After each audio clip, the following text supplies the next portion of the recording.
Oh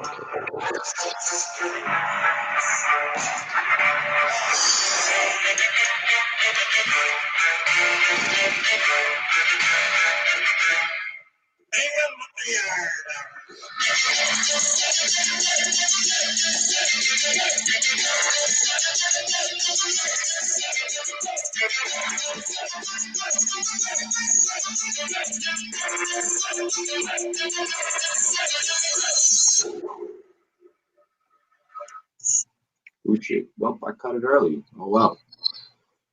Good afternoon, good evening. Actually, you know what? Whatever time it is, wherever you are, it's 5 o'clock somewhere, right? So fuck it. Welcome to Dilly. Welcome to Rumboyz After Dark here on the Rumboyz Fantasy Sports Network. Filling here with the homies. We got JD from Rumboyz.com. Rumboyz Central up in the building. Homie Jake, Rumboyz Combat, covering all things, boxing, MMA on Rumboyz.com. Make sure you guys check out all of his articles. He is new and he is fire. And then, of course, our Houston Texans writer, fantasy football peacock, Miles, ladies and gentlemen. This man has been killing it lately. Thank you. Oh, dude, no, thank you for the material. I'm sure that the fans thank you even more because they're just like, damn, like, you're just so passionate. You're so passionate in your articles. Definitely. But y'all know how we got to kick it off here on the network. It is a Friday night, and it feels all right. All right, let me chill. Cheers to me. Cheers to you, all the Rumboyz and girls. What it do? Dilly. All righty, JD. I like that music there. Always. All right, well, welcome to Rumboyz After Dark, the Drunken Sports Talk Debate Show. Rate our takes. Tell us in the comments why we are wrong, why we are right. Make sure to send us those fantasy questions throughout the show. I will record them, and we will do rapid-fire Q&A at the end of the show, or actually at the end of the football topics. That's when we'll do it. Crack open a beer, enjoy yourself. Lamar Jackson breaks Michael Vick's NFL record on Thursday night, on a Thursday night victory that clinches the AFC North. Give me your thoughts on Jackson's future in the league and the Ravens' 10-game winning streak, Robbie J. So, of course, we all know how excited I get commentating Lamar Jackson, any opportunity that I get to talk about the young man, because I get the opportunity to also let everyone know that I told you so. And also with that being said, and also with that being stated, aside from the fact that I was right, guys, this kid is absolutely electrifying. There's absolutely positively no doubt that he is your MVP this year. He has gone up against every test that the NFL schedule can possibly throw against him. The second that he had beat the Patriots, we knew. Then after last night, him not only breaking Michael Vick's record, but let alone shattering it, and he still has time to continue to do so. This makes it even more so. I think that his career in the NFL, and part of why he's so focused on Super Bowl right now, is because he realizes that with his style of play, he may get 10 to 12 seasons in the league, 15 tops if his body's really going to hold up. Unless he changes his style of play by season 5 at the end of the rookie contract to become more of a pocket presence. I think he knows that. As his future, definitely probably Hall of Fame material in a very short amount of time, and he's going to probably get a couple of rings. I'd like to see a couple of rings. Jake Miller, what is your thoughts on Lamar Jackson's success? He is unstoppable this year, no doubt. I think he can do this 2 more years, and they'll re-up him in his 5th year. And at that point, he'll probably change his game because he even said he doesn't love to run the ball. So yeah. I think he wants to be a passer, which I do like, and I think he'll become one by his seventh year. Very efficient. It's the smart route. Yeah, and I think he'll play a very long time. That'd be awesome, actually. I would love to see that. A little bit mobile, a little bit passing, Definitely like that. What about you, Peacock? Well, I'll tell you straight up right now, he is passing and doing it already. I mean, he threw 5 touchdowns, or he counted for 5 touchdowns last night. I mean, I didn't even watch the game in the second half. It was just, I was excited to see him out there on the field and doing what he does, but I was also playing against him in one of my leagues, so I had to shut the TV off, for my health. But He's doing it all. They already clinched the AFC North. I think as far as his future, he is driving the car out there in space. And by that, I mean, he's not putting himself in danger. He's, running out of bounds. He's faster than everybody else. So he's not really in danger of taking that crazy hit. I think I've maybe seen him get hit like 2 or 3 times this entire season. So the dude's on fire.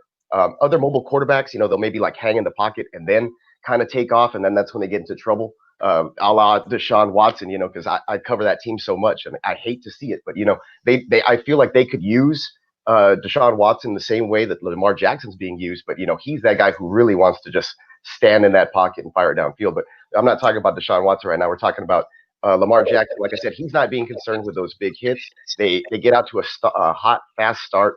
They run the ball, they get up big on you, and then all of a sudden he's hyper efficient. He's only throwing for 200 yards a game, but he's popping touchdowns in there. He's already doing it. I mean, if he continues, on this path, he can make it to the 6-7 year mark and still continue to play this way, and then evolve, slowly with good coaching, like the way that they're doing it there, and just building around him and bringing people in.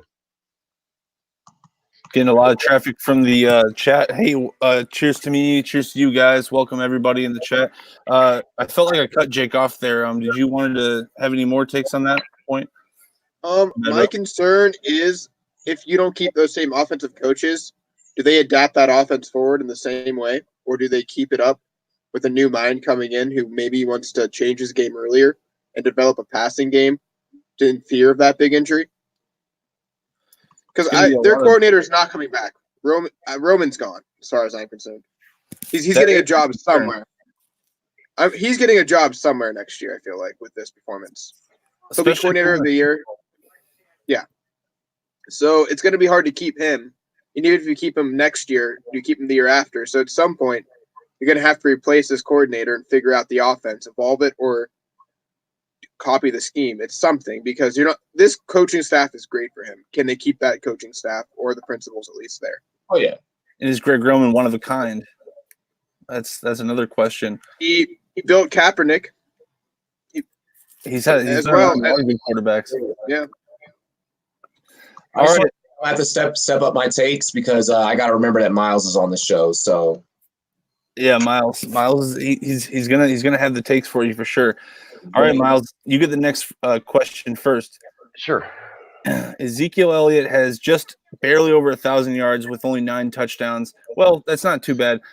After signing a 6-year, $90 million contract and a 3-game losing streak, the Cowboys are still on top of the NFC East, but has Elliott earned his money so far?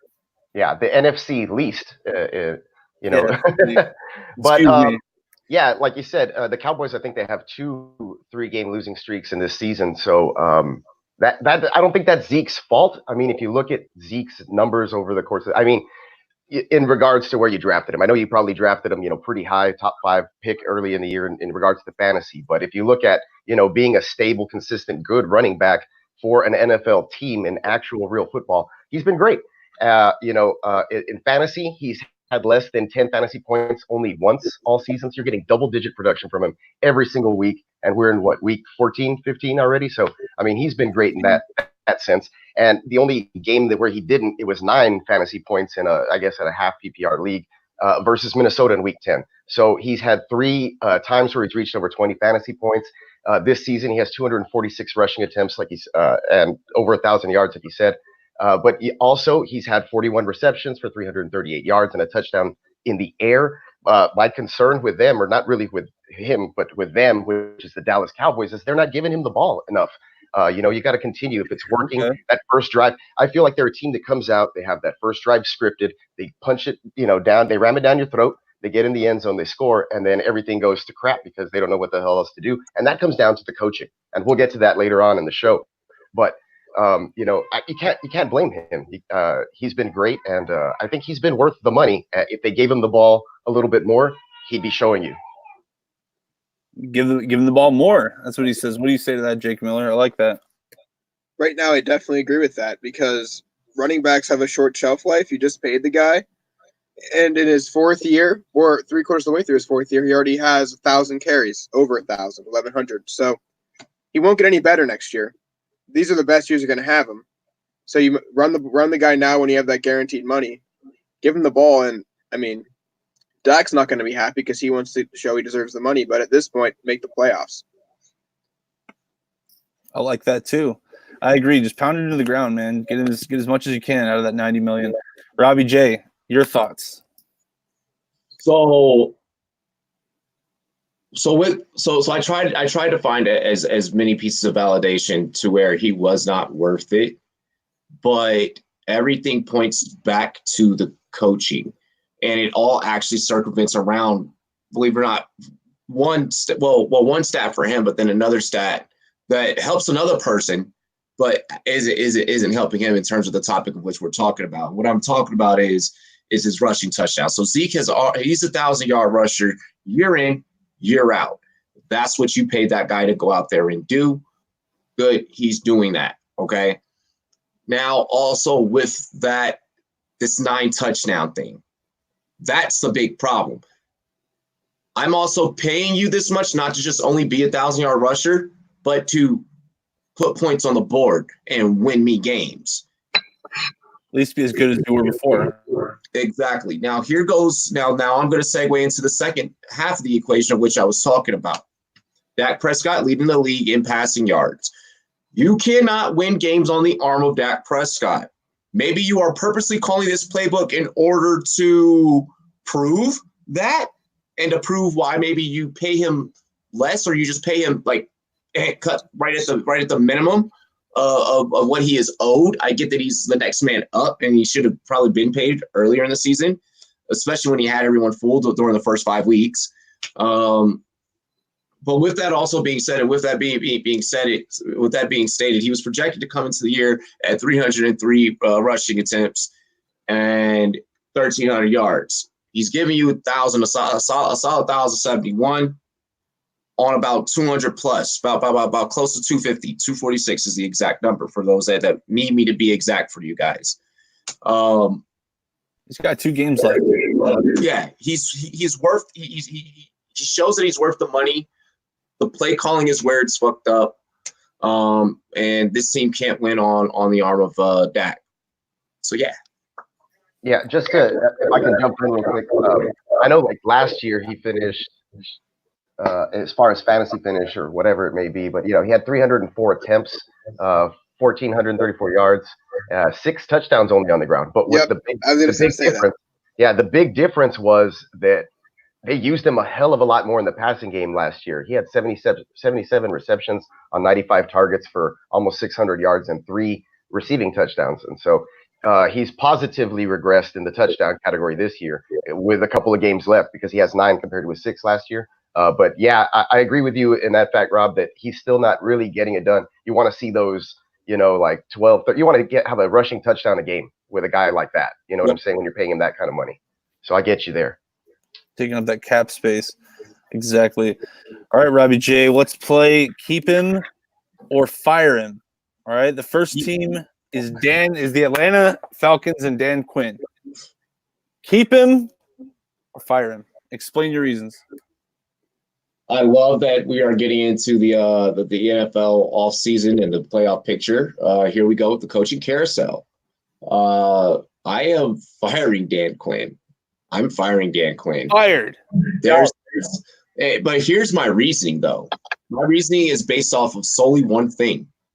You have a absolute specimen, human monolith specimen in Julio Jones, and this dude does not get the ball in the end zone. Now, for all of you out there in fantasy land, I know that you're banking on Julio now that there's no Ridley. But let's just remember that he just still does not get the looks in the end zone. And I don't know if that's going to happen. Now, you're going to roll out with them because of the probability, if we want to go all next-gen stats on your ass. But all in all, because of that one reason, because of that one single piece, hit the road, Jack, and don't you come back no more, no more, no more, no more. Jake. It says Mike McCarthy has just joined the chat. All right, Justin. Keep him or fire him, Dan Quinn. Are you asking me? What? Oh, sorry. Was I muted? I don't know. I heard Justin. I was like, fire him. I think it's Jake, bro. Oh, I said Jake Miller. Keep him or fire him. I might have word fumbled that. I think you said Justin, but you meant me. And it was I did. order. Yeah, I would fire him just because this team is not a young team being built up. This team is kind of what it is: older quarterback, older talent.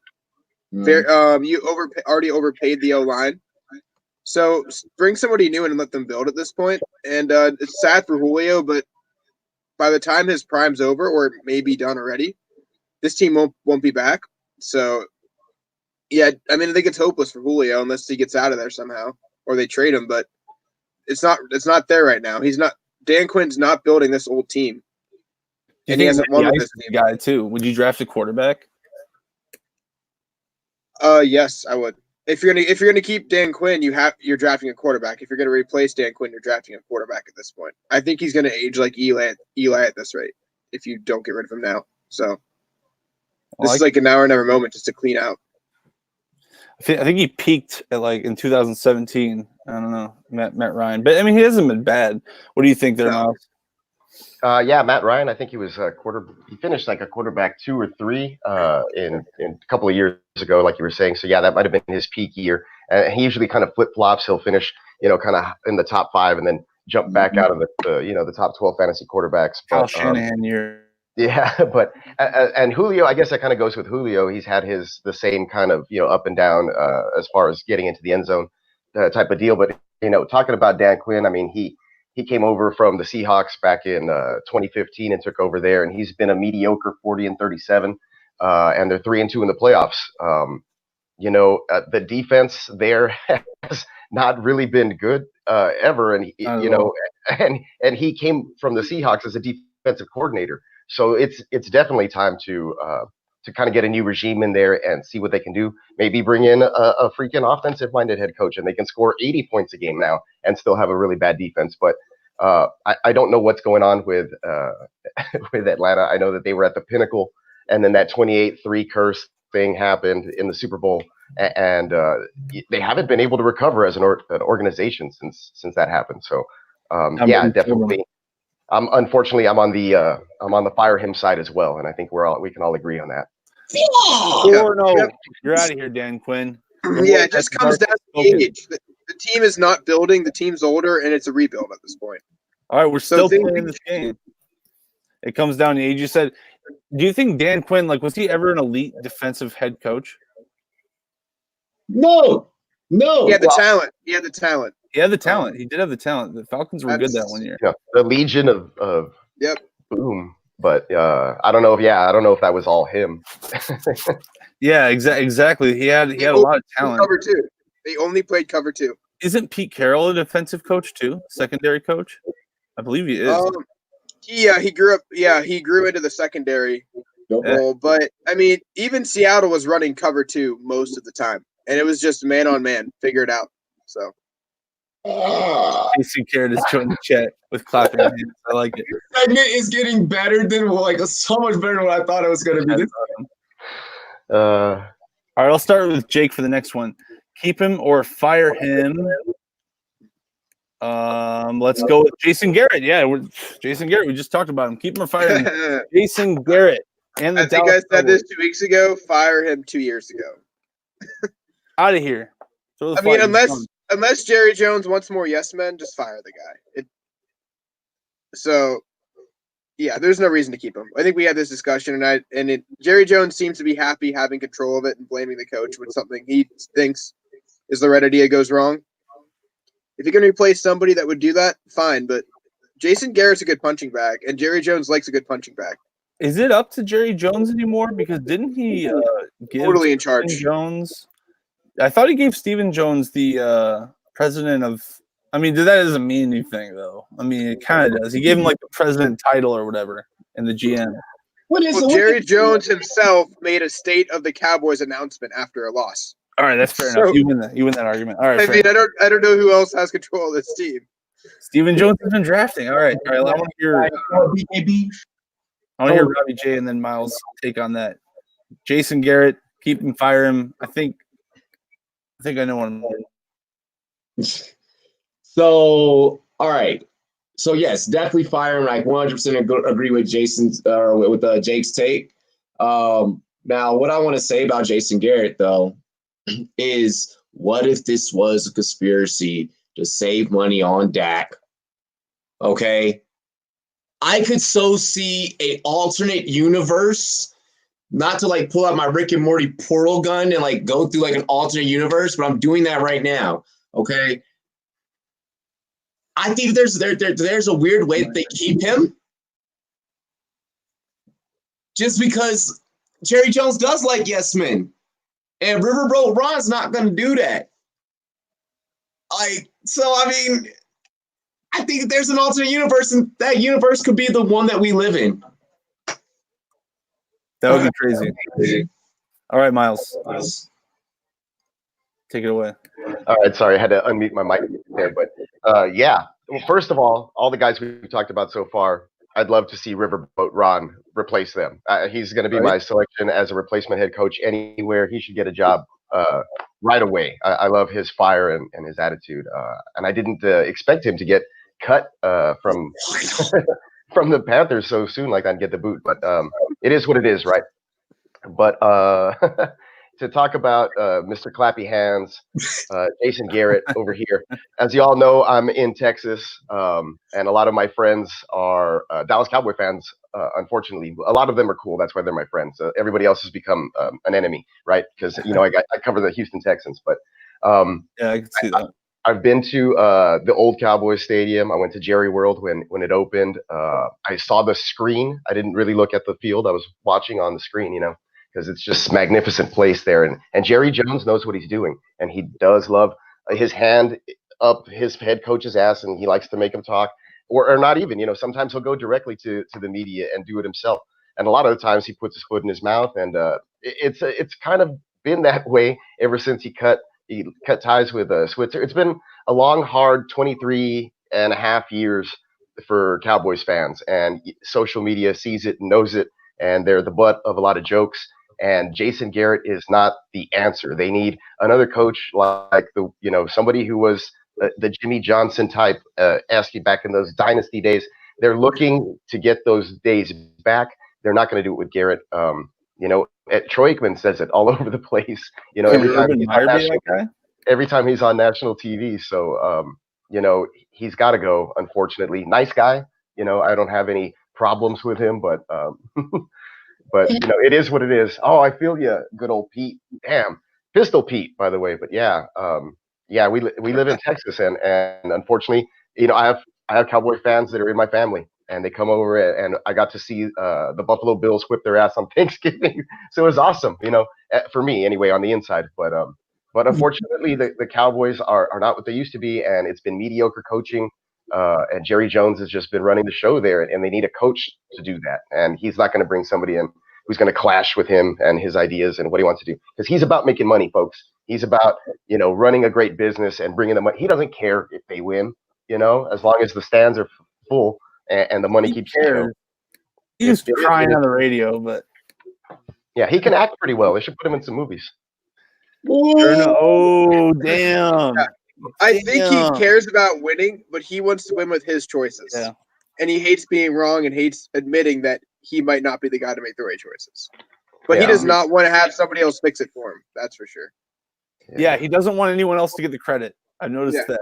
He wants Damn, that's funny. All right.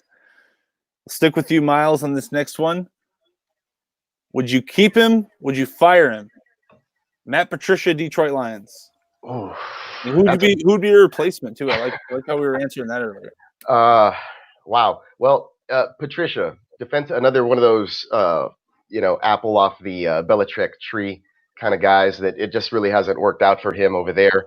I don't know if it's his defensive mindedness of where he came from, and because the offense is great, but the defense there is terrible for some reason, and it should be the other way around.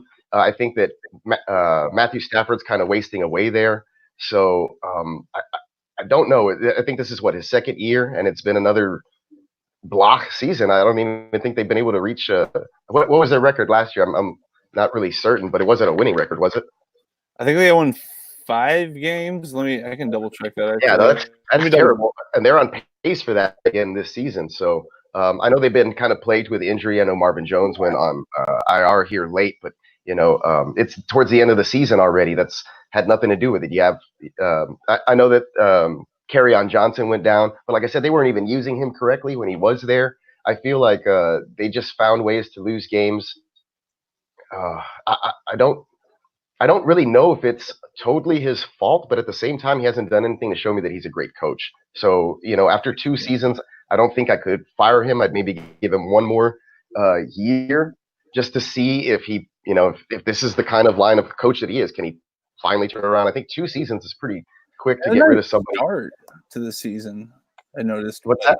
I said they had a nice start to the season, but yeah, and the offense has been terrific, and he can. I don't know who's calling the plays out there. I'm not too familiar with their entire coaching staff, but the Detroit Lions are continuing to be the Detroit Lions, regardless of Patricia being the head coach. So I don't know if it's entirely his fault or more of an organizational thing. So for me, it's a wait and see. I would keep him one year, and you guys might not agree with me, but I don't think I've seen enough or paid attention to the Lions enough to kind of make a decision on that. And also, Kerryon Johnson has been injured in the last 2 seasons, so it was supposed to be kind of like a main focal point. They've never been able to run the football, so maybe they just need to do something there. Maybe build on the offensive line. Like I said, I'm not super familiar with the Lions for fantasy purposes. It's just 2 guys there for me, which is Jones, who he's kind of like a Will Fuller on steroids, and then of course Kenny Golladay, who's just super consistent. So, but that I would wait and see. That's just me personally. Wait and see approach. Jake Miller, same question: keep him or fire him, and then we'll get to BKB's question as well. Well, at this point, he has established a culture, and he's trying to find the guys that he really does like. Yep. I think when he built this team, if you recall last year, a lot of guys were not happy and he got rid of them. This year, more guys aren't happy and he's getting rid of them. So he's trying to build it from the ground up, almost like a college. Yeah. And I think going into this, he knew he had his contract out to figure it out. I think they're going to let him build a culture and figure out who he wants on this team, just based on that, because they let him really run a show. It was very strict, and they would not do that for a rookie coach unless they said, we're going to give you a chance to figure it out, find your guys, and get your system in here. So I think he'll come back, and I'd give him one more year. Same approach, one more year. Plus, one thing he does have is you can't blame the offense on him if it was bad. His defense is an issue. He has to fix that. But he has a veteran quarterback, and he can get a mind in there. They can work together and run the offense. He can really focus on the defensive side of the football and figure it out to show he is worth it. If he's failing next year at the defensive side of it, he's gone. But he really has a job where he has to focus singularly on one side of the ball, which is really good for a coach when you have a good quarterback like Stafford. If you think Stafford's a good quarterback, I do. I think he's good enough, What about you, Robbie J? Do you think do you think Stafford's good enough? Do you think that Tritt's right that they don't use TJ Hawkinson? And would you keep or fire Matt Patricia? So here's the thing with Matt Patricia. He hasn't had enough time to work with those guys. Cameron Ndamukong has not been in line forever, and will never be one again. But no. With that being said, he hasn't had the time to kind of work with his own guys. Good old Pete, I mentioned in the chat, Stafford isn't getting any younger either. And I 100% I agree with that. So what's got to happen is you got to give this guy more time. This is a coach that I feel that can truly, truly be great. And I believe in what he's trying to establish. I agree with Jake that he hasn't exactly had the time to yet. He's one of those guys I feel like let him coach, let him establish the culture, let him work from the ground up, and he'll be A-okay. I'm saying let's keep him. All right, right on. We will we'll finish this topic next week, actually, since it's rounding the end of the NFL season. Robbie J, well, let's move on to the next question. BKB in the chat asks, will Russell Wilson go down his entire career without an MVP, assuming he doesn't win this year, which like you said earlier, Lamar Jackson looks to have it wrapped up. What do you think about that, Robbie J? So whether or not Russell Wilson gets an MVP in his career or not, yay or nay, he's Hall of Fame material. He's gold jacket material. So I don't think he needs a Hall of, or I'm sorry, he needs a MVP in order to solidify his status and what he's done for the game that I love and many of us all here love. In terms of and just really kind of also hitting on that, when a guy has done as much for the game on the field and off the field, you're an MVP in your own right. Whether he gets one or not, I don't know if he gets one or not. It's all going to depend on the level of talent of which he's up against in that category. If he does get one in his career, it's going to be against some stiff competition. Look at what he's already dealt with this year. But the guy, so you go up against Watson and Jackson, we're also playing like crazy. What do you think about that, Jake Miller? Do you think Wilson will ever win one, or if it's just not certain? I think with the NFL changing, he would have to put up some crazy numbers on the ground as well as through the air. And at this age, he won't do it anymore. And it's not a shame that he hasn't, because Drew Brees hasn't won one either. That's a good point. So an MVP is a season by season award. It's a media award. And I don't think it's that big of a deal. It will be to him maybe, but to people who watch him play, they know he carried that team the last 2 years until they found weapons this year. That's a really good point, because that's who he's compared to in a lot of cases. And Drew Brees has the all-time records for like everything. So that's a really good point, Jake. And before we go into that, I care more about him getting as much as he has done. I care more about off the field. I care more about him getting a Walter Payton Man of the Year award before getting into the Hall of Fame than him getting a guy MVP award. Good point too, for sure. Miles, what do you think about that? Russell Wilson MVP ever? MVP ever. Like Rob said earlier, it depends on the level of talent surrounding him in that particular season. I think that that was probably, hit the nail on the head with that one, just because, like Jake mentioned earlier, the way that the NFL is changing, you guys coming in, having to be that dual threat type of QB. That's what he was when he came in, early on in his career. And, kudos to Russ. He's hyper efficient. He's still getting it done. He's just not doing it with his legs as much.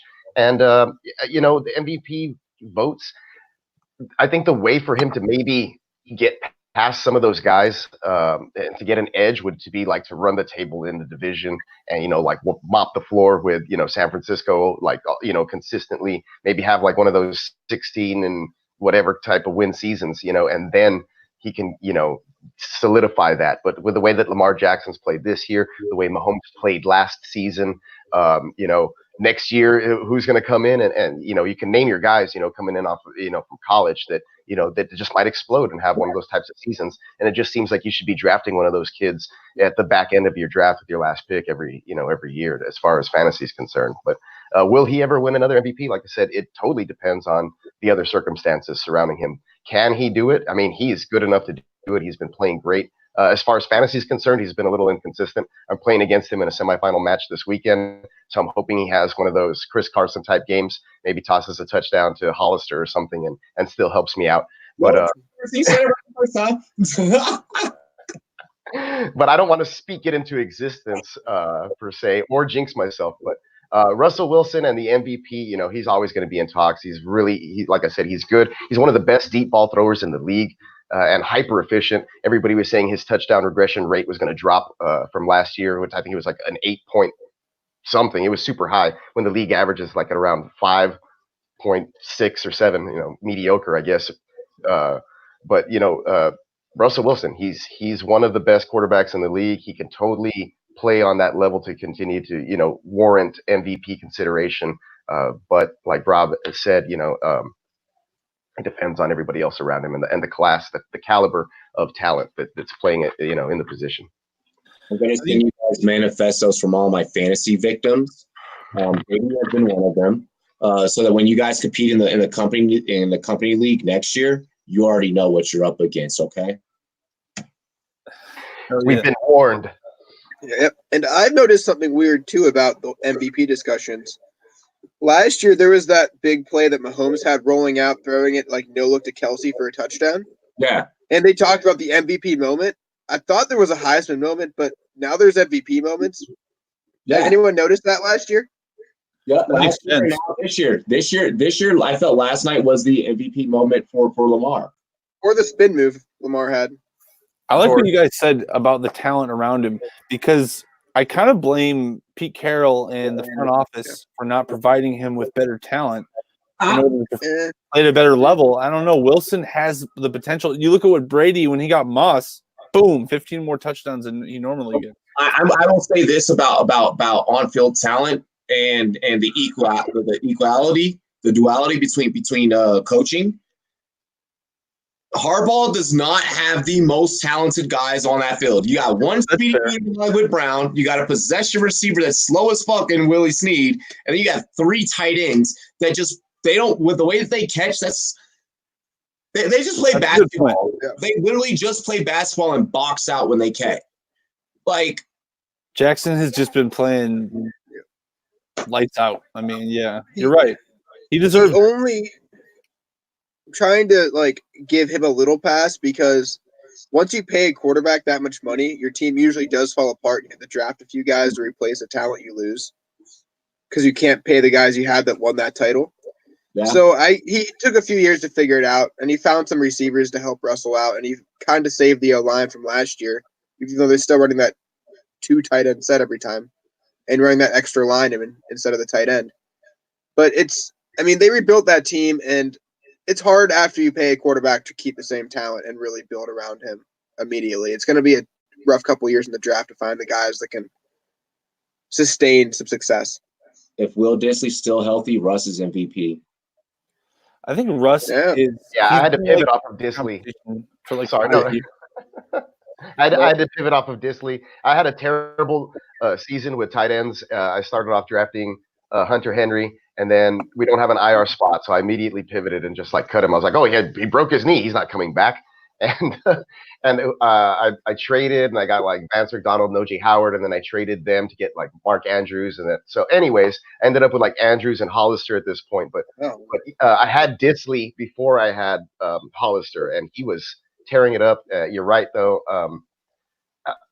Golly, man, Russ, he needs some help now, and they did draft, and I feel like it's heading in that direction. But you're right, Jake. You can't rebuild that's not magic. It takes time to gel. It takes time for things to work.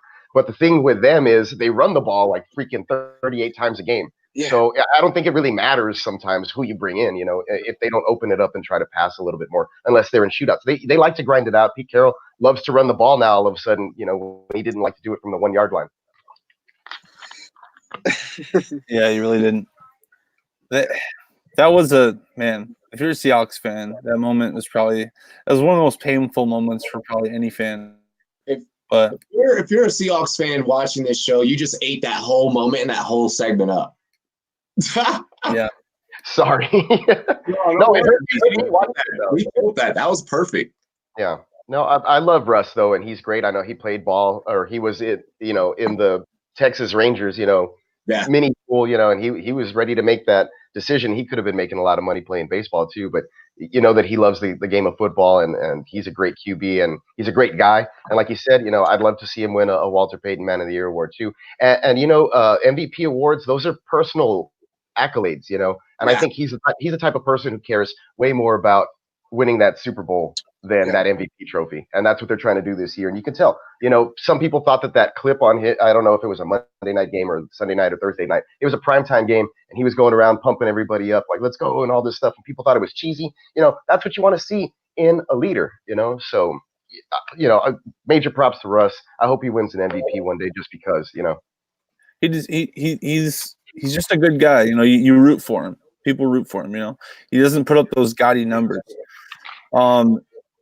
So for this next topic, I'm not the guy to talk about it, but I know you guys in the chat, or you three right here, you guys know you're fighting. So the welterweight main event, Kamaru Usman, Colby Covington, the battle of the 15-1s. Who you got? Give me your reasons and why. So actually, should we run that, because it's a pretty intense card that's on the main fight. Should we run through at least the title fights, right? I want you guys to 3 title fights. Yeah, the title fights we're definitely going to talk about. So So first off, fellas, Marlon Moraes and Jose Aldo. Who are we thinking there? Aldo looked dead on the scale, and Marlon Moraes looked semi-functional. He fought at 135. He gassed in the first round against Cejudo. I have to see Aldo make 135 and win because he missed weight at 145 before I ever pick him to go down a division in his late 30s and win a fight. So I'm going to go Marlon Moraes. Miles?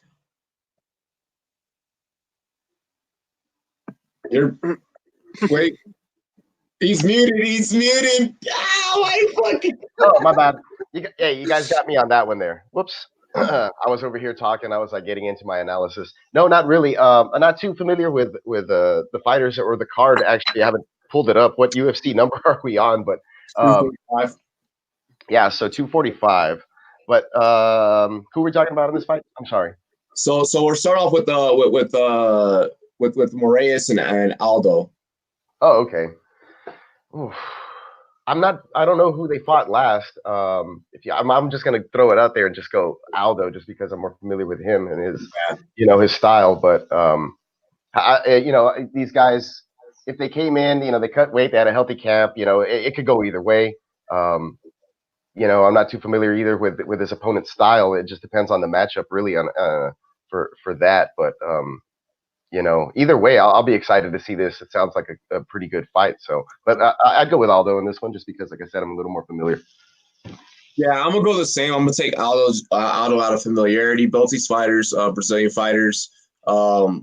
I get that you said that they looked at on the scale. We know what has happened to Aldo in the past when he's trying to drop weight. This time, him coming in at 135 at the bantamweight division. Yeah, bantamweight. Yeah, I'm just gonna roll with Aldo there. We do have another bantamweight as well, and I think we're all going to be unanimous on this one. But Petar Yan versus Uriah Faber. I'm going Faber, fellas. Experience. Yeah, I like Faber. He looked really good. He kind of shocked me in his last fight when he was out, and I got to watch him, and that pumped me up. My wife and I were actually big fans of the California Kid, so we just love his walkout song, and it's like time to chug our Dos Equis or whatever we're drinking and really, cheer for the kid. And he's always been exciting to watch. And so, I'm pulling for him in this fight as well. His opponent's, I think, 13-1 record, which is, nothing to scoff at. But I'll take experience in this one.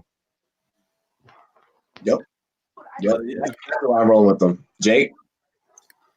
I disagree. I will take Peter Yan because he's 26 years old. He's a UFC's next Russian grappler. That dude is high pace, nonstop movement, striking.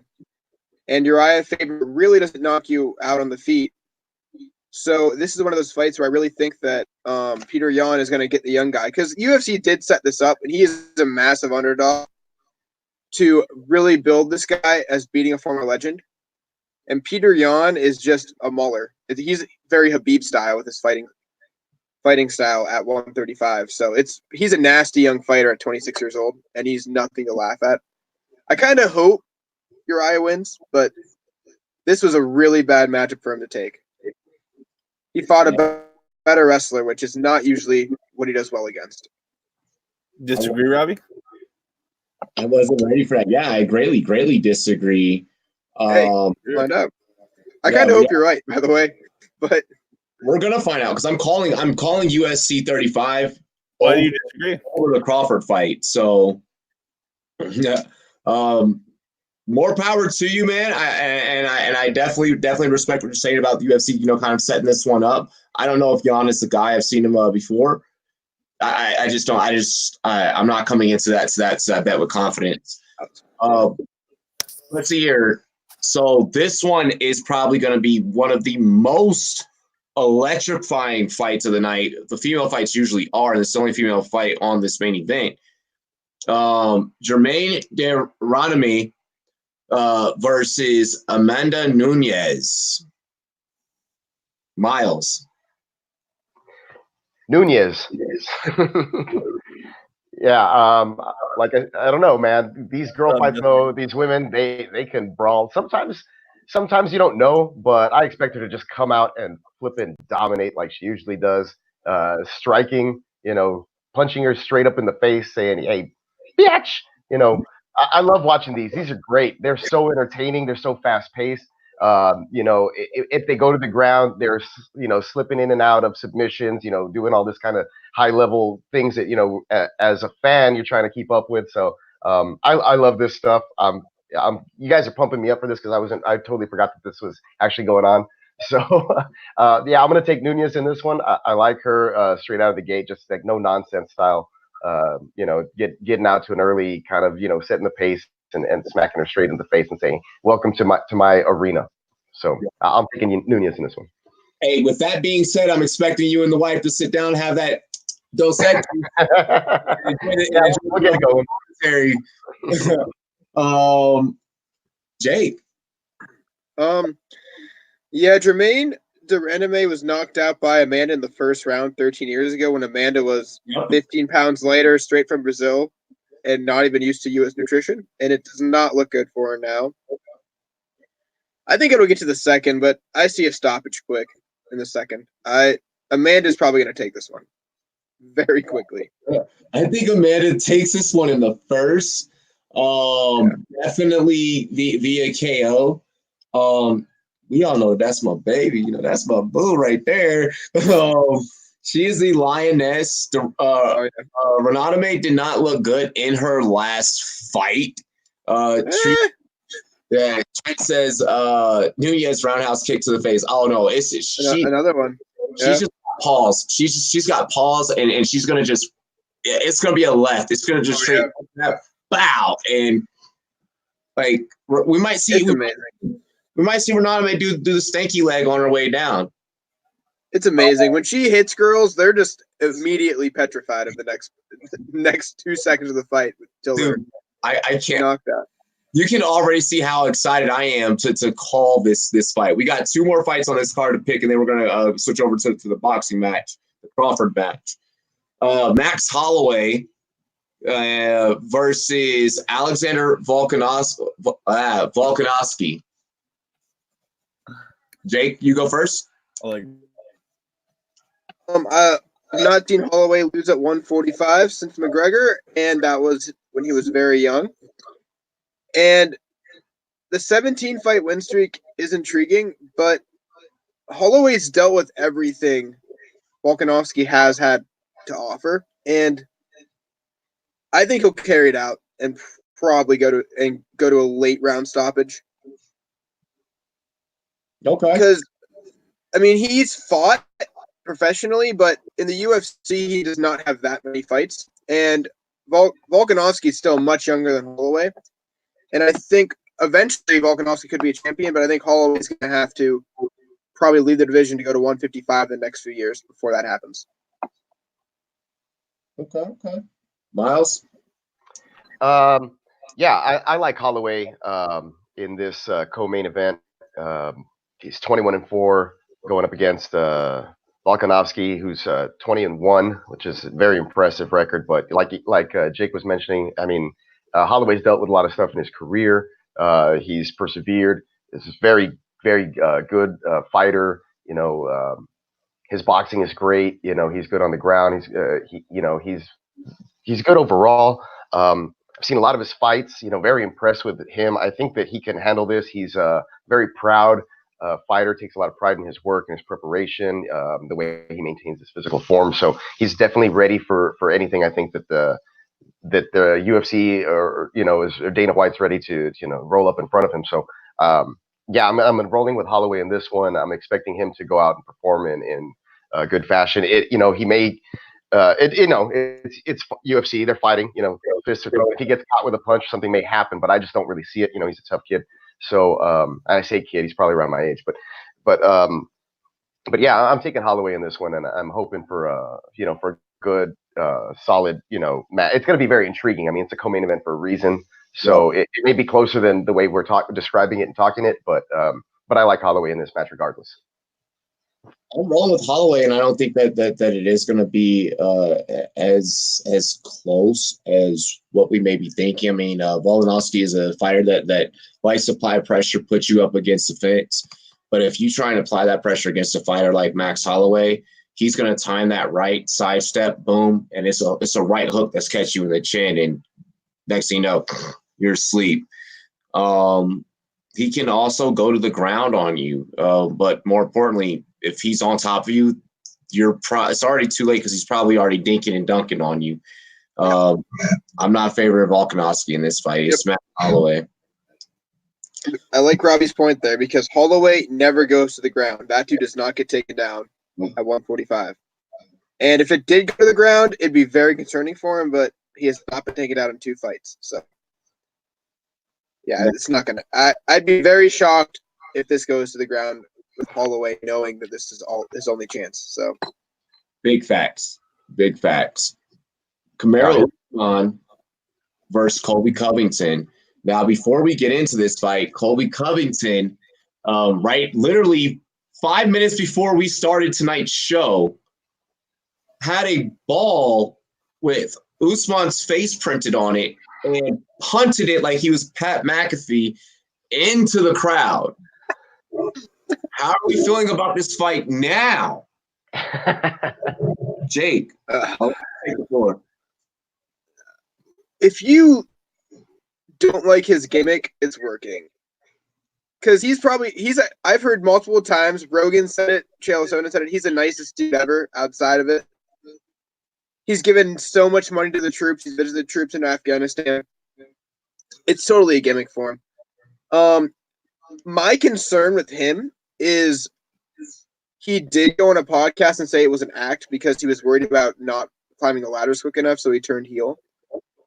So, I mean, there's some doubt there. And I think he's kind of mentally prepping, or he could be, if he did lose, to have this, I did it because I had to get to the top, because my last fight was up. I had no contract. I had to do something to get attention, because I don't think he's boring, but a lot of casual fans, and I'm definitely not one, think he's a very boring fighter with how he does things. Mm-hmm. Mm-hmm. And so his style of fighting will not entertain people, but he got out of his mouth and figured out a way to bring attention to his fights because they go to decision. So he just trash talks, he has fun, and then he has 20 minutes of messing a fighter up, finishes the fight in end of the 4th round, and the fight's over. But that they're booing the whole time. They can't stand the guy. Exactly. But he knows that's what keeps him in the UFC. And I think Kamaru might take him because I think Colby finally feels moral, because when he kind of let the veil down and said it's an act, I just did this to get attention. I really think that it's kind of a acceptance of whatever happens, happens. And this is the one matchup he's not totally confident in. I like it. And I actually agree with that. Before I go into my take, Miles, how are you feeling? Okay, well, very close as far as these guys in age. Of course they're fighting at 170. I just feel like Usman is the dude here. He has the advantage as far as the reach. He's a little more explosive. He's more entertaining. I just want to see him win. It's just, I'm leaning that way. I just like to see, like Jake was mentioning, this other guy's a little more, Covington's a little more boring style of fighter. It'll be interesting to see, if they get in close, he decides to get in close and like you said, make it his style of fight and kind of bore it down and to kind of just drag it out. But I don't see that happening. I like Usman in this one, and I don't know when he takes care of him, but he'll do it eventually, and he should win this fight. I 100% agree. I want to kind of mention, from perspective of someone that's I had to go out there and throw them hands. When that door locks behind you, or either when you walk into those ropes, you have to have a dog mentality. My sensei used to always tell me, you never play with your food before you eat. Just get in there and go and eat. Covington doesn't have that dog in him. And Usman is kind of just treated this fight, even when we look on Twitter and social media, as like whatever, dude. And I think that it's kind of been for good reason. He's kept himself lax for good reason. So for that, I'm going with Usman. If I was walking into a fight with kind of like, that swagger where he's not overly confident, but he's definitely like, yeah, dude, I know what date December 14th is. Like, I know what we got to do. You just make sure that you bring those bangers. I'm gonna bring those bangers. And if you don't bang first, then guess what? You're gonna go night. I could even see this finish submission against the fence for Usman. I mean, in this fight, though, it's interesting because none of these guys ever finish the opponent. I think combined they have a total of 3 non-decision fights that they've won. So it's going to be a 5-round fight, most likely, or a late 4th-round stoppage. This is not going to be a quick one. So I feel like this is a fight that has the hype around it and will really disappoint casual fans from the sport because it's not going to be entertaining non-stop striking. And if it is, it's going to be very soft strikes from Covington. And it might not be great for the sport long term in casual fans' eyes. I think that that's exactly what this is going to be. We'll see. Hopefully I'm wrong. I got to commentate the fight, so who knows? Before we head back over to JD to continue on with the rest of the show, we do have a boxing match tomorrow. This one is actually fairly important, especially being that Jamal Bud Crawford out of Nebraska, Kansas, and who trains here where I live in Colorado Springs. Actually, I'm working on trying to run into him. It's for a world welterweight championship. Crawford has to go up against Kavalakis. Now, what is interesting about this? What's up, Barry Dunn? Thank you for joining in. Make sure you subscribe if you haven't already. What's interesting about this fight is that Crawford has gone on record within recent days, actually, borderline hours, stating that he is absolutely completely different than Vasily Lomachenko, and he could take on Vasily Lomachenko, who is one of the top boxers in the world. I'm a fan of both, so I'm worried about how that could turn out. So what are you guys' takes? I think that Crawford takes this one easy, so I'm just going to go ahead and leave that off before we bring JD back in. I think Crawford takes this fight fairly easy, so he can move on to Lomachenko.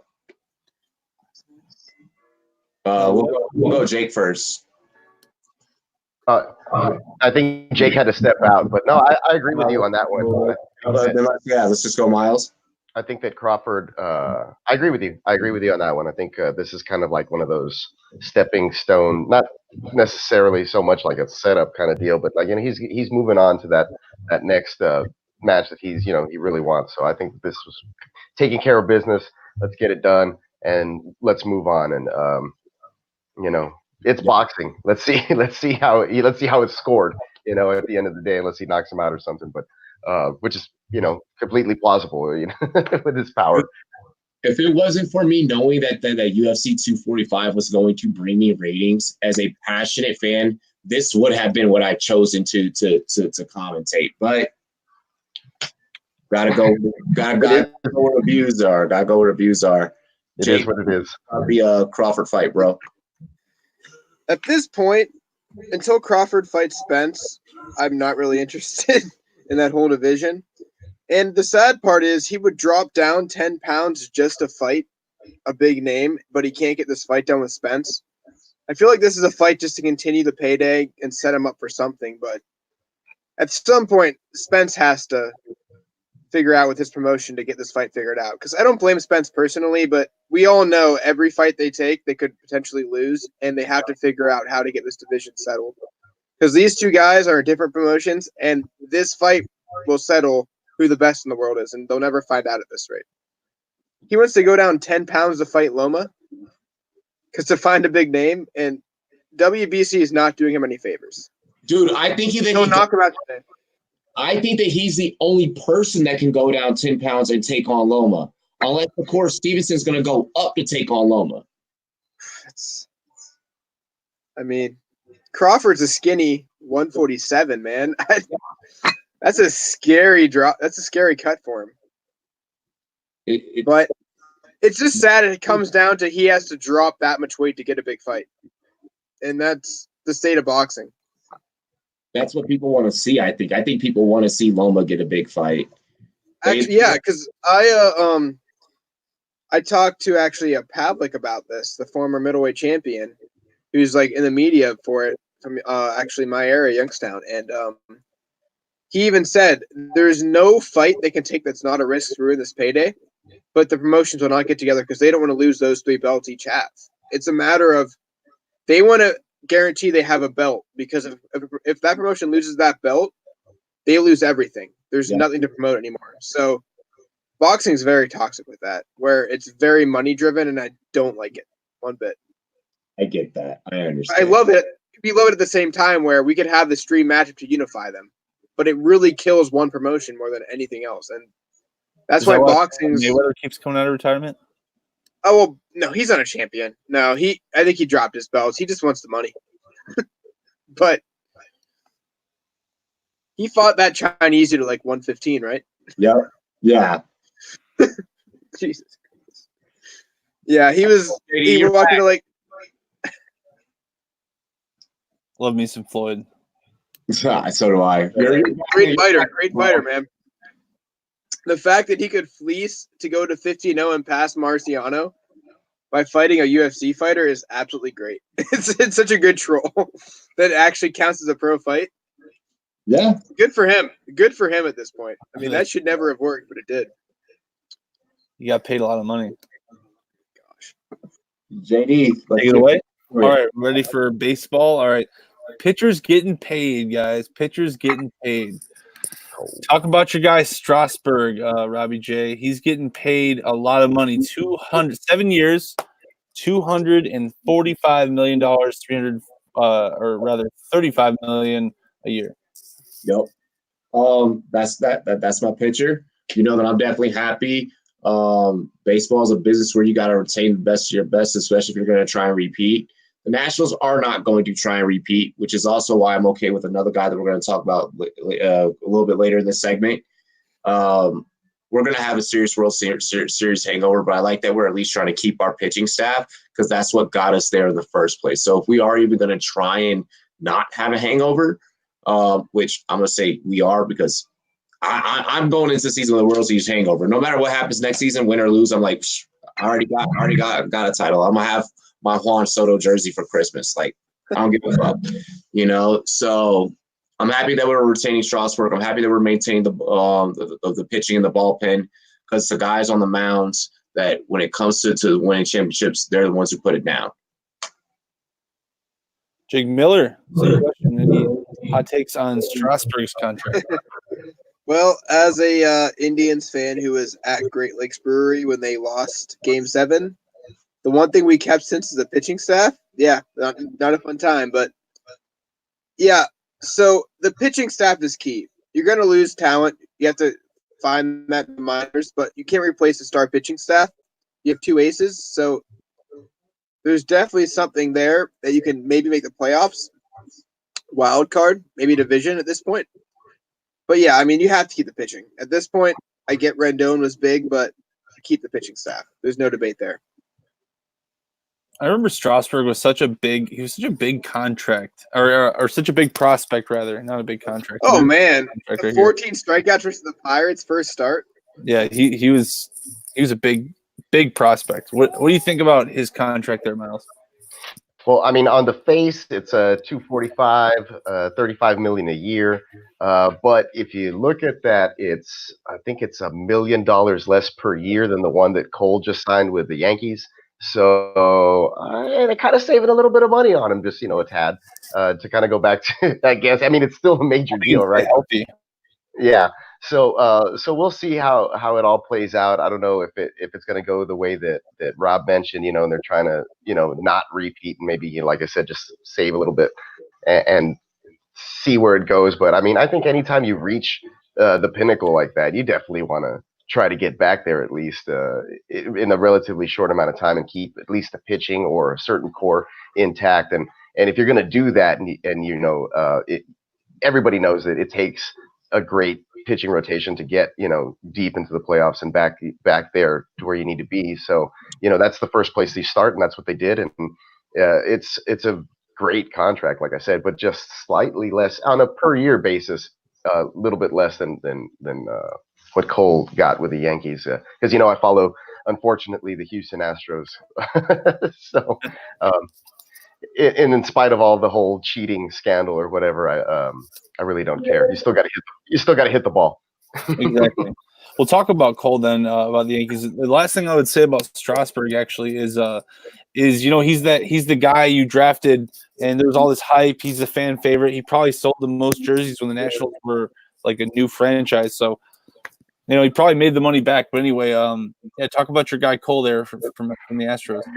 Well, I mean, Cole. About that. Well, he was from the Astros, but I mean, he's 29. But in comparison to this, the deal we were just talking about with Strasburg, I mean, he got 2 more years in comparison to that contract and $1 million more, basically because he's 2 years younger, I think, than Strasburg at this point. So, and it's up to debate. He could be a little bit better. So, but that's just coming from me and watching him play a little bit more than I did Strasburg until we ultimately saw them face off against each other in the World Series. But yeah, that's it with the Cole deal. Sorry to see him go. So long, happy trails. But the Astros are probably going to have to pick up all the pieces, and we'll see what happens in light of all this scandal that's been going on, and 2 knocks is a curveball or whatever it may be. I mean, I don't know what they were doing, but clangs in the dugout and videotaping signs and sign stealing. Yeah, it's there's some gray areas, and being an Astros fan, I'd say, so be it. We'll see. As long as they don't take away a World Series title from a couple years ago, I'm fine. Hey, you guys can hold on to that for a while. Shout out to Big Dog Sports Show and with Bow Wow and Stinky Pits. Shout out to you guys. You want that shout out, bro? I gave it to you. Make sure you subscribe and like the Thanks channel. for watching. Yeah, thanks for watching, bro. You and Stinky Pits. Go to rumboyz.com and check out our sports. We got a lot of sports writings. Check out Robbie J's channel, Clock Management channel, Jake's channel, which is Rumboyz Fights, and my channel, which I mainly do basketball. Check out all of us. Doing his shit. Garrett Cole and his cheating ass. I don't know how worth it it's gonna be. When no one's banging on a trash can to give him his signal calls. So I mean, we'll see. All in all, he's a talent. If you're a Yankees fan, you absolutely positively gotta be happy, because whether or not someone gives you what the next pitch is gonna be, then you're a guy that could probably get them to a World Series. So yeah, you gotta be happy if you're a Yankees fan. That's all I really wanted to say.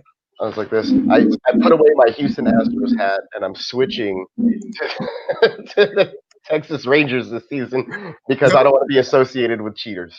Yeah, you got to, bro, because damn well that shit gave it all away. Like, when I saw the video and I saw the clip, I was like, ooh, that's bad. Shout out to Triet for sticking around all the time and always popping in the chat. Shout out to everybody in the chat. Brian Pipu as well. Big Dog Sports Talk. Are we ready for the next? So we got past straight next on Cole. Oh, I know we missed it. Yeah, I'm good. Yeah, I know we missed it a little while ago with the UFC, but I did want to give a quick shout out to my homeboy who's fighting in UFC 246, Carlos Diego Ferreira out of Far, Texas. Oh, all right. Hey. 15 minutes down the road. His wife actually graduated high school with my sister, and his gym is like right down the street. He trains.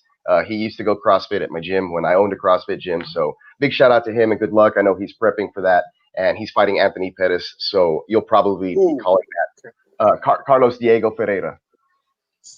Yo, ask him if he wants Rumboyz merch. Ask him if he wants Rumboyz merch for his walkout. Hey, man. Some media. Yeah, I know he has like shirts and his own deal going on with his jiu-jitsu gym and stuff, but I can reach out to him and always make a connection. So if he wants to get an interview in, pre-fight interview. Yeah, well, his English has gotten a lot better over the years, so I'm pretty sure he'd be down for that. No problema. Yeah, he's a Brazilian fighter, so but he's been here in the States for quite a while, and good luck to him. Like I said, he works real hard. He's very active in the community and stuff. So I just wanted to give a shout out when we were talking about it earlier. I just didn't get a chance to, but anyways, sorry guys. Continue. Oh, you're good. Hey, It's all part of the I'll be show. the Smo. Just take the character on real quick. Yeah. You got to take for a Oh my gosh. If you've not seen that character on YouTube, it's so great. No. Look it up. What is it? I'll look it up. Legendary. Yes. Spell it out for me later on in the chat or something. Oh yeah, after. Or send me a link. Yeah, send a link. His Go ahead channel and is hilarious. drop your take, bro. Cool. But yeah, my take on Garrett Cole is I get the win-loss. I get that he lost in the World Series. But his ERA is a solid 0.7 runs lower per game this year. Wow. That's beast. That's a big number. Yeah. It's substantial. And overall, it is a little bit higher by 0.2. I think Garrett Cole's a more reliable guy. He stays healthy more often, and I think he's a workhorse. I don't know. I think Cole kind of is the guy that could be a Madison Bumgarner that stays around longer. And I really don't trust Strasburg long term in terms of health. Sorry, Robbie, but That's what I was thinking. yeah, he just gets a little beat up He's sometimes. earned the money. Like they won the World Series. Yes. No, Yeah. a lot of these contracts are back earned. They earn it before they get paid. Yeah. Exactly. Knocked it out of the park. All right. Moving on to basketball. Yeah. We got another baseball. All right, let's do it. Basketball. Let's start with you, Robbie J. My favorite topics. You already know, guys. All right, so Shaquille O'Neal and Charles Barkley were taking shots at my guy Joel Embiid, man. They were making fun of him. They were saying he's soft. They were saying he's weak to the rim. He can't take over games. And Joel Embiid heard that shit, dude, and he was like, all right, well, I'm going to drop 38 tonight and just destroy the game and beat the Celtics. And they won. And, Joel Embiid took it in stride. He talked to him after the game. What is your thoughts about old guys bashing the younger generation, Robbie J?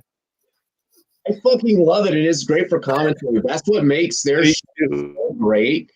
That's one of those things that we need to incorporate in our show, where we just kind of get at each other sometimes, whether it's on Twitter and then we screenshot that and post it on our Instagram. That is great, and that's great for sports. I love it. I love it because that panel gets at each other, and then that panel gets at the players, and those players get back at that panel. It's a beautiful thing. Like, you cannot do that to football players. Like, I'm shocked that I have chosen to take the path of an analyst. And Miles, I'm sure that you can agree. You as someone that has tied up and laced up a pair of cleats, I'd be pissed if someone went on air and talked about my style play. Yo, did you see that he dropped 2 passes today? Hey, yo, fuck you. Like, that's first off. Second off, I still woke up and felt dangerous. Did you talk about my touchdown? Did you talk about this? Basketball players, they take it, they hone it, they run with it, and then they troll you on Twitter afterwards. It's just a different culture that they have in the game. But, you could never walk up to probably the two of us and be like, hey, yo, you fucking suck tonight. We'd be like, oh, word, put on pads. I'd be like, I know.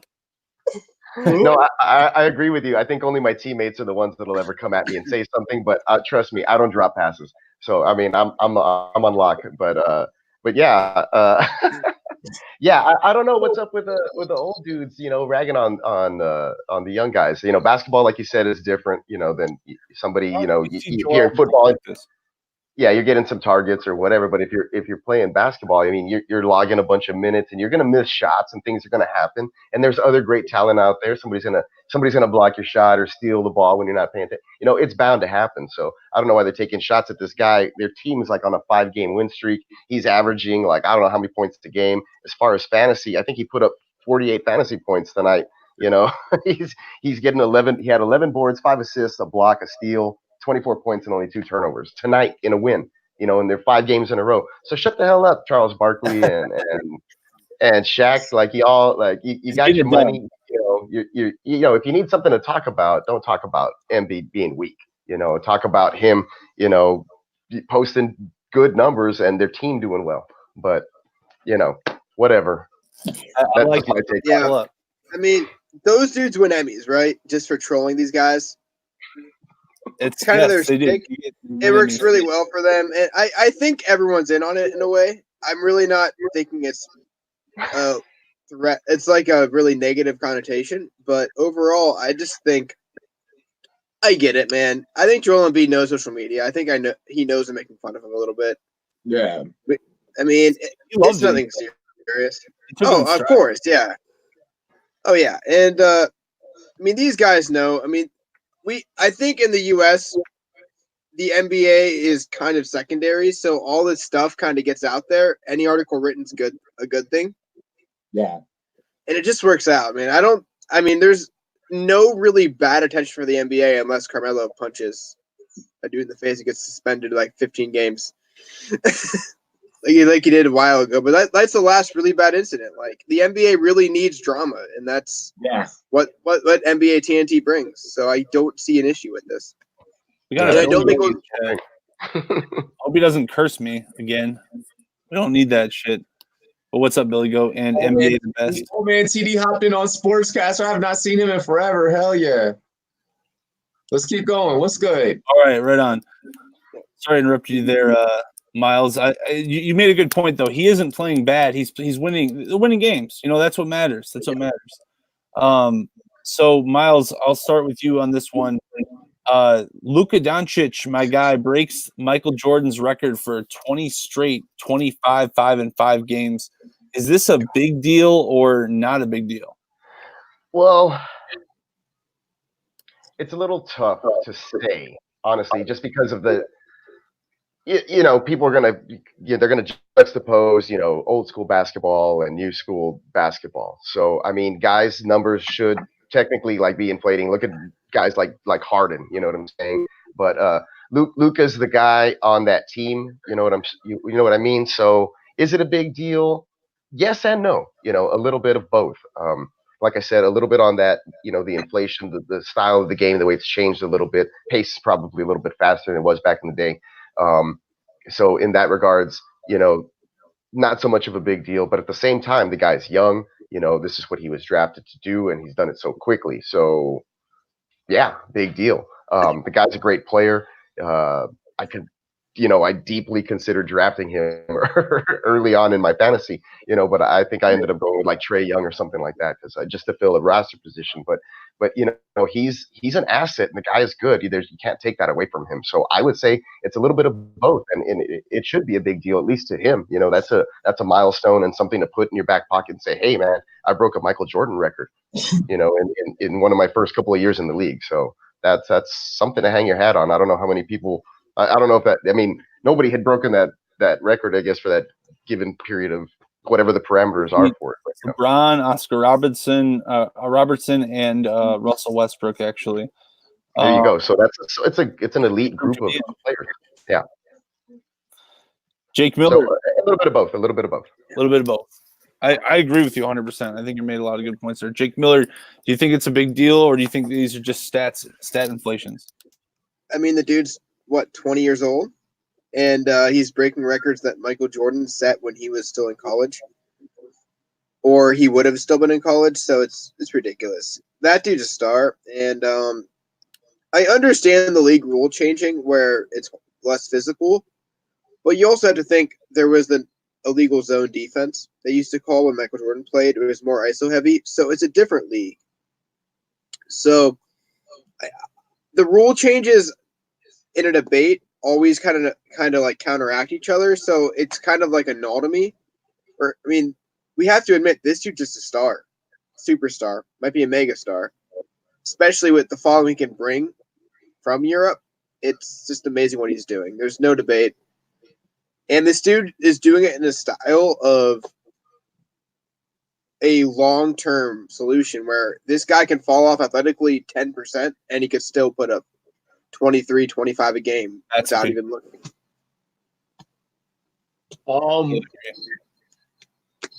So with Luka, Jim, we're gonna get your question here in a minute, bro. And I think you might be new to the channel. If you're new, subscribe to the channel. All of you guys are new, subscribe to the channel if you have not already. with Luka, I don't think that Michael Jordan has set so many damn records, and there's so many minuscule records that he has. I'm going to go on record and say that it's not that big of a deal. He is the future of the NBA, but he's shattered. You know, he's done things that LeBron hasn't done, and yada yada yada. They're going to keep comparing him to every single great as much as possible.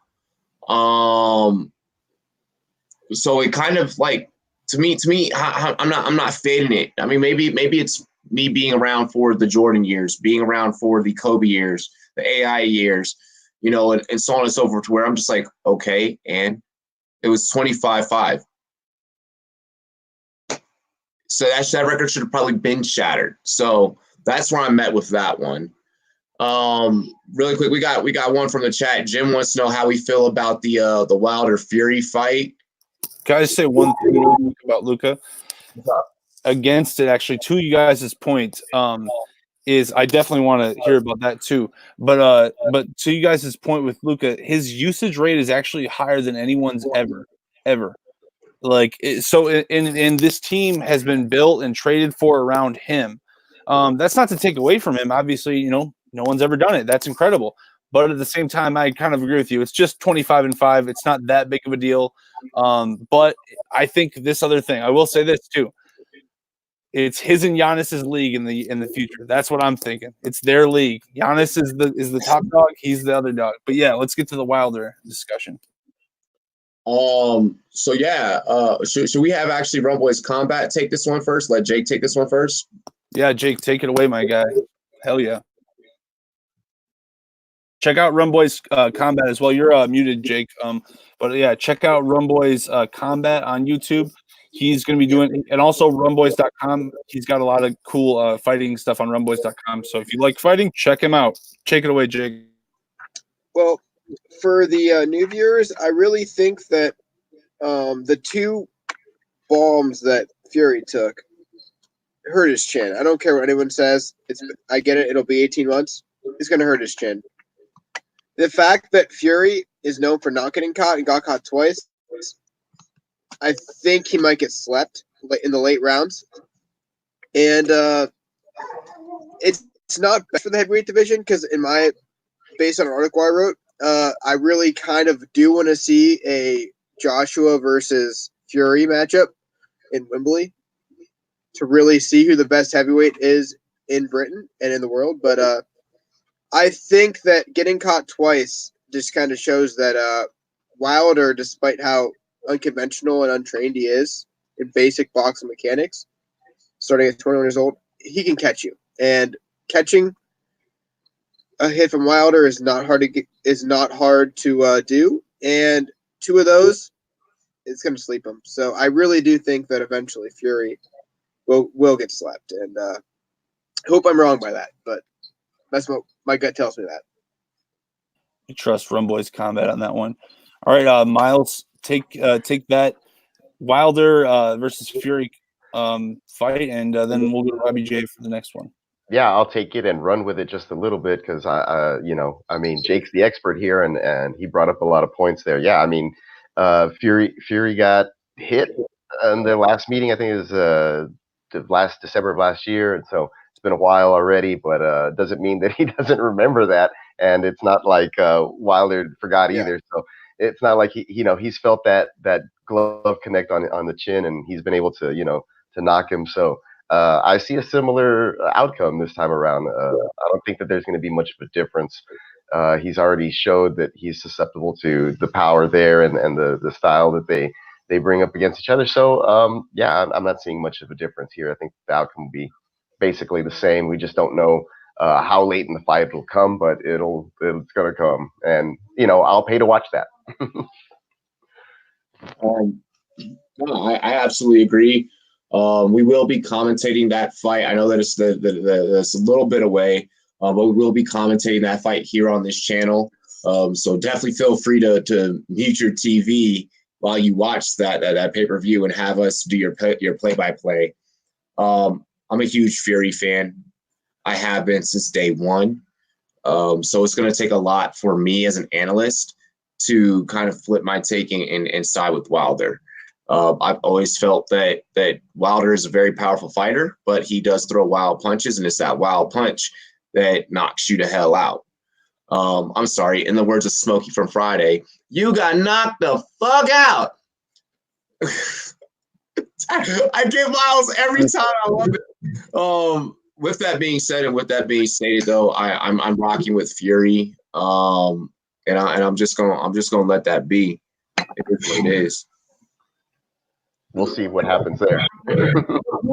He's Gypsy King for a reason, because he robs you of your shot. You swing at him, and who at his size moves the way that he does? Yeah. You know, and I'm just sipping on a little bit, Jim. I got a game tomorrow, so I can't go too hard. Speaking of game, third round draft pick, wide receiver, Toys for Tot Bowl this year, second year in a row. Hell yeah, man. Hell yeah. Nice. Let's see. I think we had another one from the chat here. I think it was from Hubie. Or wait, was it Hubie? Yeah, football. Yeah, Hubie had asked, it's my first time watching you guys' show. What do y'all think about the Pistons? I got something to say about. Okay, so I like what Andre Drummond is like the engine for that team. I love that. But they really need some dang shooters. They need some spot up shooters. And they need some size too. But I mean, they'll probably make the playoffs. What about you guys? They're a low seed team. They could potentially make it. I mean, they just have a lot of work to go. I could even see a scenario where they were even outside of that 8 seed, maybe 9 or 10. So it's possible. The East is better this year. The East is better this year, and they're relying on Derrick Rose. Hopefully, Derrick Rose can stay healthy. Yeah, I think that's the key. I think if Derrick Rose stays healthy and maybe they acquire somebody before the deadline, that they could make some noise. But I don't think that they'll finish as a super high seed. So we'll just see how it goes. I know that they play the Rockets tomorrow, so I'll probably be watching that one. See what happens. And Hubie, I answered your other question about the Cowboys in the chat because we had already talked about that already. Rewind. I'm close to the Cowboys. I feel like I can write some Cowboys pieces and be very unbiased. There you go. We should go for it. We need it. Yeah. Well, you know what? I'll work on something. Let's see if I can work on something this next week. Hey, as Pat McAfee says, obligatory Cowboys coverage. Just throw it in there. It always works out. This year. Oh, so what was the question up in the chat? I think there was one.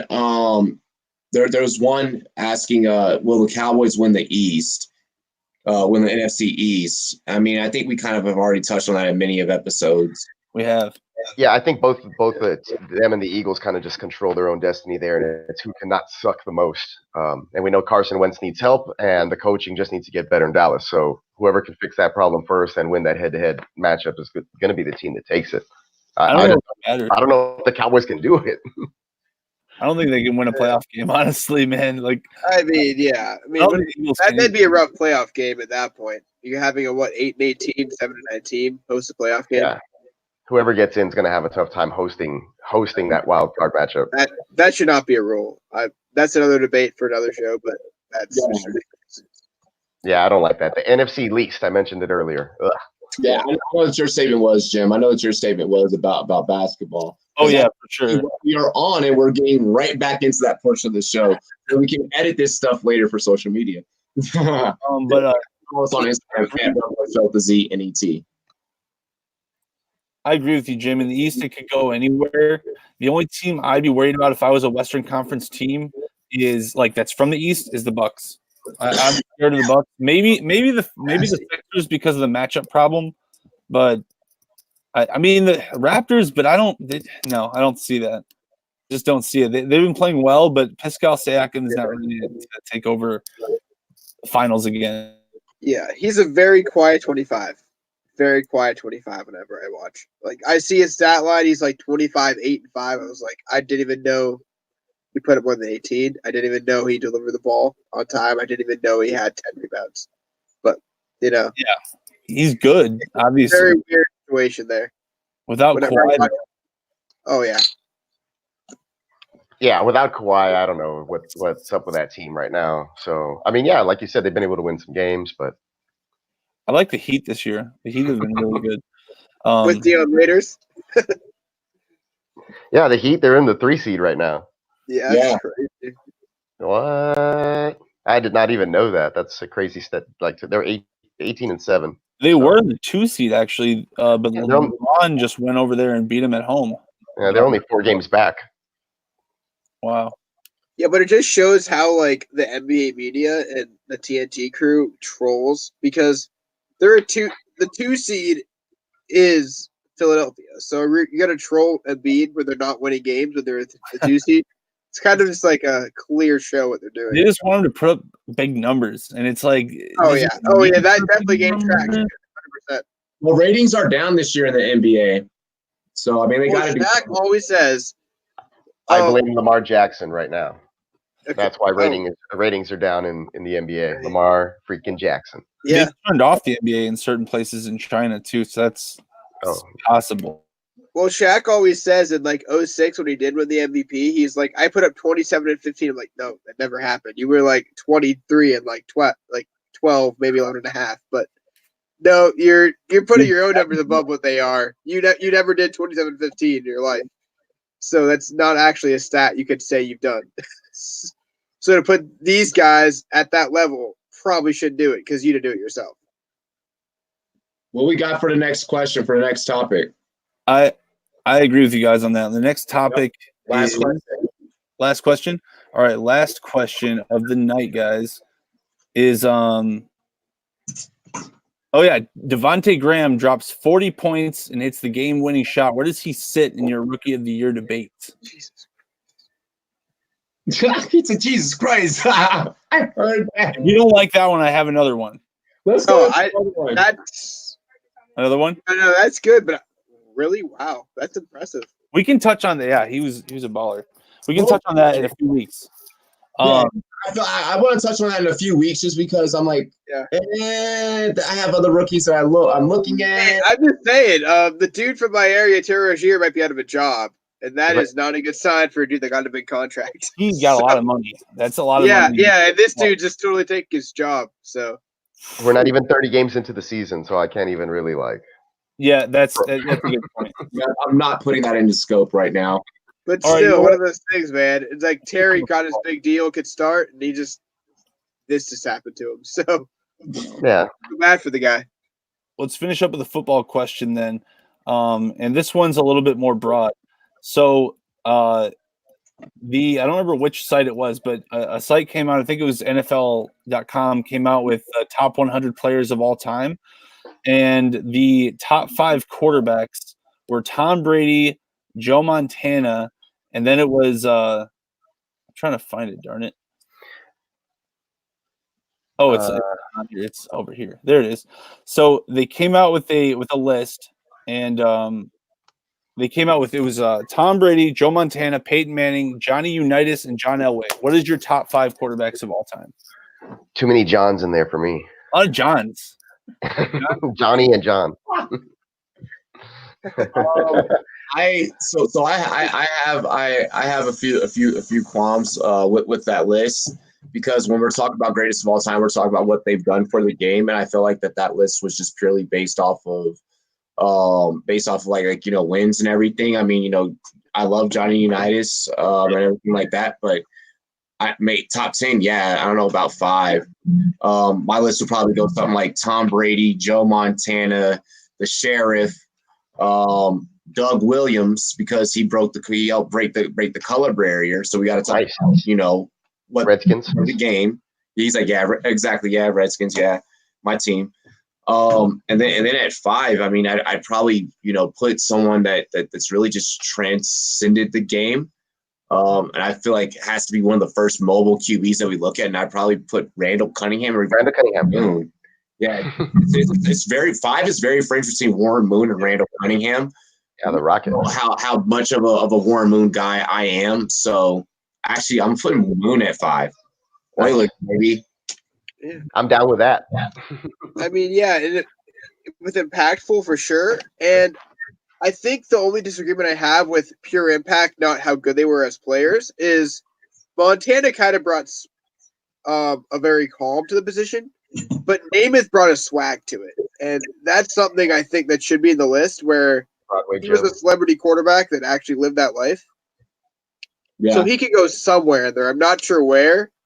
Probably outside the top 3, but yeah, I think Montana, just because the West Coast offense is still in the NFL, and he definitely established that. Brady, for whatever you think with this cheating situation again, he's done it multiple times. But A lot of 6 rings. titles, Yeah. 6 titles and 6 titles. I'm going to let that go for a little bit. Respect. Yeah, but Namath is there somewhere, man. He branded the quarterback as a star, as the face of the team, and just somebody that has fun and knows how to live their life. So I don't know where you put him. Where do you guys have him? But he's definitely in top 5 in terms of quarterback culture right now. Yeah, I like that. I like that call. It is traded. I was gonna say, is it my turn? It is your turn. Sure. Okay, so yeah, their list was Brady, Montana, Manning, Unitas, and then Elway. I don't like Elway in there, regardless. I know he went out on a high note and everything, Yeah, but culture. I agree. Culture. He was a good quarterback, great quarterback, all-time great quarterback. But yeah, I mean, but he was another football player to me.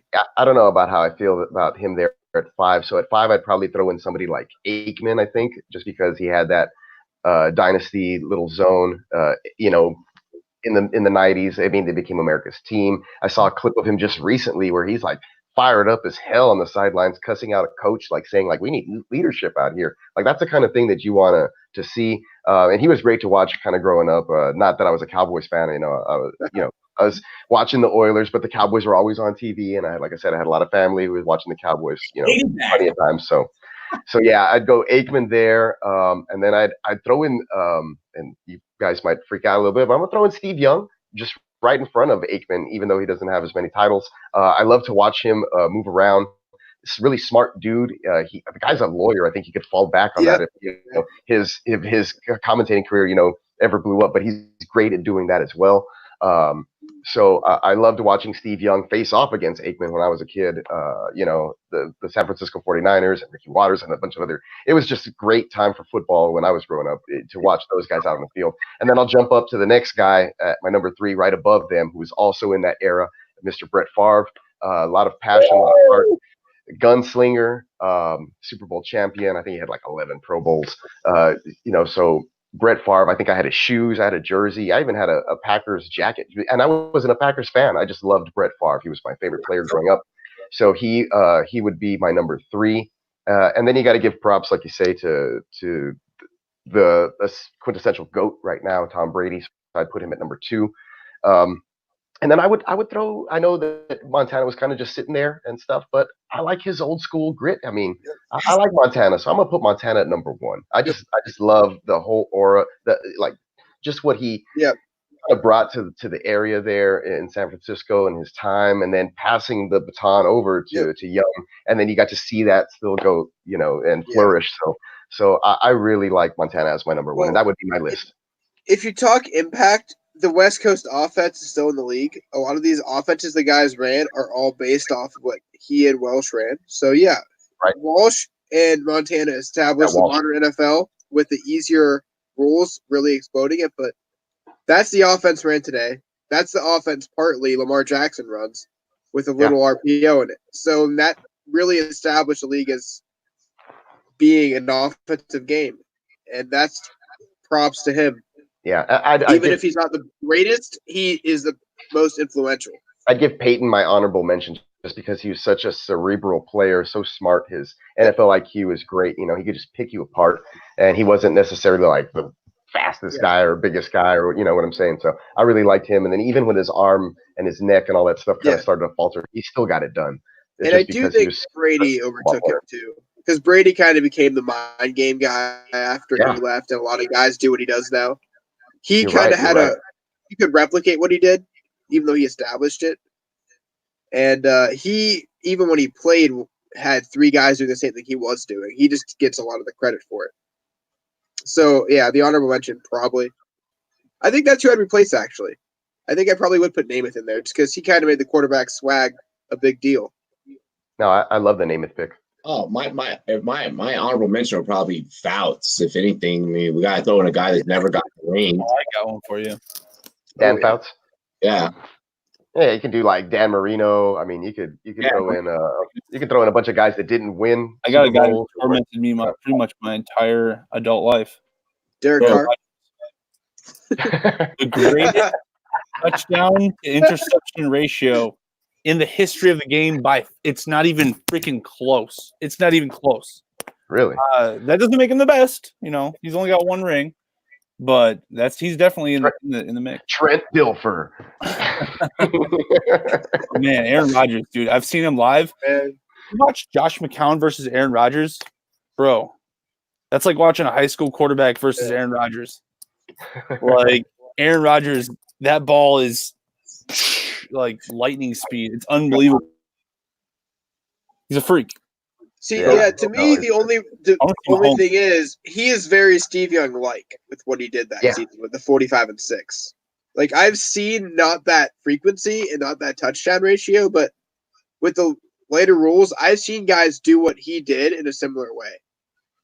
So that's the one at worst. Kind of. He also breaks his collar the other day. But was that your list, JD? You just mentioned one guy. No, it wasn't Aaron Rodgers. I just honorable mention. My list though. Let's see, 5. Okay, let's do one through 5 actually. So Tom Brady is the best. You know, he's been to like almost 10 Super Bowls, probably 10. Yeah. I mean, okay, we know. And I actually give him a little bit more credit than Belichick, but we can talk about that another time. Number 2, man, it'd be really hard for me to not say Peyton Manning. I didn't watch Joe Montana. I'll give it to Joe Montana, but Peyton Manning is like he controlled the game better than maybe anyone. He just literally he knew everything. He knew he's like, oh, this guy's gonna do this. This guy's gonna do that.